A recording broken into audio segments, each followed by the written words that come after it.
Within the PrintAnyWay application, choose the PrintAnyWay P logo, hover down to General Settings, and select. Here we can change the default language, the currency, and the date format. There are several boxes here we can check or uncheck. Activate PrintAnyWay app enables Android device authentication. We will go over the Mask User ID option in the user's video. Accounting allows us to change the default monthly period to yearly, biannually, quarterly, weekly, or daily. The other boxes are the enablements for limits and accounting for each service. The T3 checkbox is for older color queues with 3-tier color options. You can change the threshold for notices from 80% to whatever you choose, but 80 is a good place to start.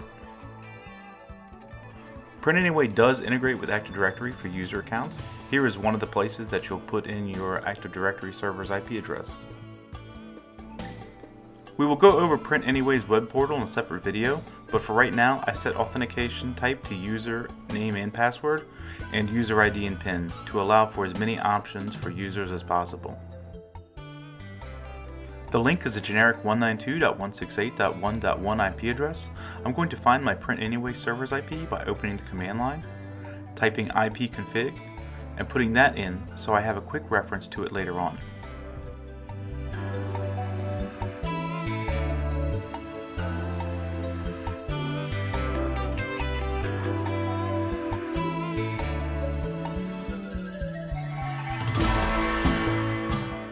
Authentication on the device is very important.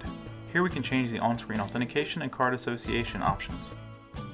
By default, the user ID is turned on, but by dropping down, we can see user ID and PIN, Active Directory, username and password, then combinations of Active Directory, username and password, and just user ID, and Active Directory, username and password, and user ID and PIN, or just PIN.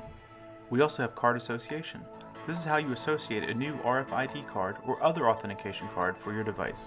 If Active Directory username and password is enabled, a user can walk up with the new RFID card or other supported card. When they swipe the reader, they will be prompted for their Active Directory credentials. If user ID and PIN is selected, then they would put those in. If none is selected, a user cannot add a new card to be associated to their account. We have a checkbox to allow the release of follow user jobs at login. By default, this is turned off, so a user must log in and release the jobs manually, but this can be turned on so the jobs print as soon as they log in. We have a section for billing codes, which we'll go over in its own video, but billing codes are supported. The print port section allows us to change the association of jobs to user mode. You can choose user ID, username, or by default, both.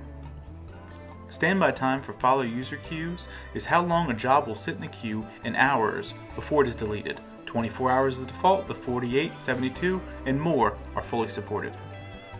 Standby time for print queues in minutes is how long the system will hold a print job for a small printer like a desktop HP or a Xerox 3300.